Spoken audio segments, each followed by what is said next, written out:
విశాల విశ్వంలో కోట్ల కోట్ల కోటాను కోట్ల జీవాలలో మనం ఎంత అని అనుకునేవాళ్ళం. కానీ అదే మనం ఎక్కడో కొన్ని కోట్ల మైళ్ళ దూరంలో ఉన్న గ్రహాలని, నక్షత్రాలని చూడగలుగుతామని కొన్ని దశాబ్దాల క్రితం ఎవ్వరం ఊహించుండము. ఇలా దూరంగా ఉండే ఆబ్జెక్ట్స్ని చూడాలన్న ఆశే మనిషిని మొదట టెలిస్కోప్ కనిపెట్టేందుకు దోహదపడింది. హలో ఫ్రెండ్స్, ఇవాళ మన ఈ వీడియో టెలిస్కోప్స్ గురించి. టెలిస్కోప్ని మొదట ఒక జర్మన్ ఐగ్లాస్ మేకర్ హాన్స్ లిపర్షీ కనిపెట్టాడు. కానీ దానికి పేటెంట్ అయితే దొరకలేదు. దీని ఇన్స్పిరేషన్తోనే గెలీలియో తన మొదటి టెలిస్కోప్ని కనిపెట్టాడు. దీని సహాయంతో తన థియరీస్ అన్ని కరెక్ట్ అని ప్రూవ్ చేయగలిగాడు. దీన్ని ఉపయోగించి జూపిటర్ యొక్క మూన్స్ని, వీనస్ యొక్క కదలికల్ని కనిపెట్టగలిగాడు. అప్పట్లో ఇది ఒక గ్రౌండ్ బ్రేకింగ్ ఇన్వెన్షన్.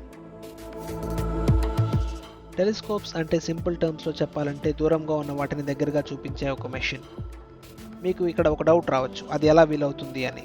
దీనికి మనం ఒక ఎగ్జాంపుల్లో మాట్లాడుకుందాం. ఒక టెలిస్కోప్కి మినిమం కావాల్సినవి 2 lens and hollow tube. Light collecting lens. ఎప్పుడైనా మనం ఒక డిస్టెంట్ ఆబ్జెక్ట్ని చూడాలంటే ఆ లైట్ మనల్ని రీచ్ అయితేనే దేనైనా చూడగలుగుతాం. ఈ లైట్ పడే సర్ఫేస్ ఎంత పెద్దదిగా ఉంటే ఇమేజ్ అంత క్లారిటీగా ఉంటుంది.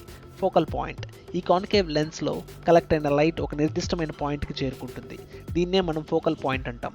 మ్యాగ్నిఫికేషన్. ఈ ఫోకల్ పాయింట్ని మనం మ్యాగ్నిఫైయింగ్ గ్లాసెస్ యూస్ చేసి అబ్జర్వ్ చేయొచ్చు. కానీ ఈ ఇమేజ్ అనేది యాక్చువల్ ఆబ్జెక్ట్కి ఎగ్జాక్ట్ రివర్స్లో ఉంటుంది. అందుకే మోడర్న్ టెలిస్కోప్స్లో ఇంకొక లేయర్ ఆఫ్ లెన్స్ని పెట్టి ఇమేజ్ని ఇంకొకసారి రివర్స్ చేస్తారు to see the actual image. ఇదే డ్యూయల్ అండ్ మల్టిపుల్ లెన్స్ టెక్నాలజీని వాడి మరెన్నో ఇన్వెన్షన్స్ అయితే చేశారు. Like space telescopes, radio telescopes, gravitational observatories, even latest టెలిస్కోప్స్లో ఏని కూడా ఇంక్లూడ్ చేశారు for a better data analysis. ఇదే టెలిస్కోప్ కాన్సెప్ట్ నుంచి వచ్చిందే మన స్పిట్జర్, హబుల్ టెలిస్కోప్ అండ్ మరియు James Webb telescope. Space telescopes గురించి మాట్లాడుకుంటే మెయిన్గా మనం మాట్లాడుకోవాల్సింది జేమ్స్ వెబ్ టెలిస్కోప్ గురించి. ఇందాక ఒక విషయం చెప్పాను, ఏదైనా ఆబ్జెక్ట్ని చూడాలంటే ఆ లైట్ మనకి రీచ్ అవ్వాలి, లేకపోతే చూడలేము అని.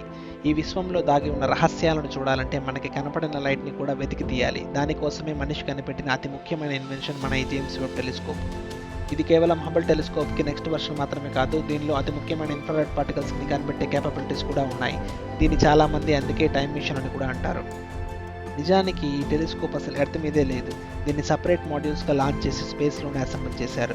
ఎర్త్ నుండి 15 లక్షల కిలోమీటర్ల దూరంలో ఆర్బిట్ అవుతూ ఉంటుంది. ఈ పాయింట్ని L2 పాయింట్ అని కూడా అంటారు. L2 అంటే లెగ్రాంజ్ పాయింట్. సింపుల్ టర్మ్స్లో చెప్పాలంటే ఎర్త్ అండ్ సన్ యొక్క గ్రావిటేషనల్ ఫోర్సెస్ బ్యాలెన్స్ అయ్యే పాయింట్స్.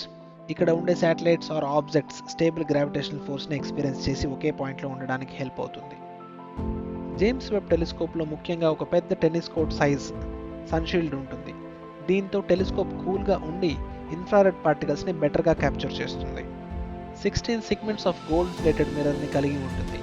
ఇవి ఇన్ఫ్రారెడ్ సిగ్నల్స్ని క్యాప్చర్ చేయడానికి ఉపయోగపడుతుంది. Receiver and processor.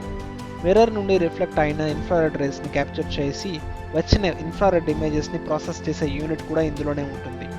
దీంతో పాటు చాలా మైన్యూట్ డీటెయిల్స్ అండ్ ప్రోగ్రామింగ్ కూడా దీంట్లోనే అమర్చబడ్డాయి. ఈ టెలిస్కోప్తో మొత్తం విశ్వాన్ని మరియు యూనివర్స్ పుట్టుకను కనిపెట్టారంటే చూడండి మరి.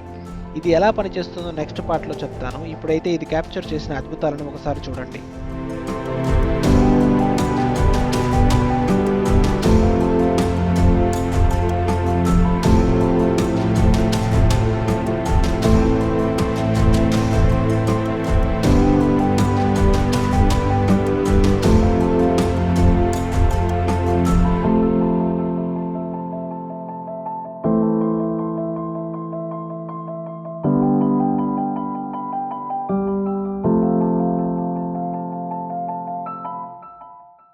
ఈ వీడియో మీకు నచ్చితే లైక్, షేర్ అండ్ సబ్స్క్రైబ్ చేయండి. Thank you.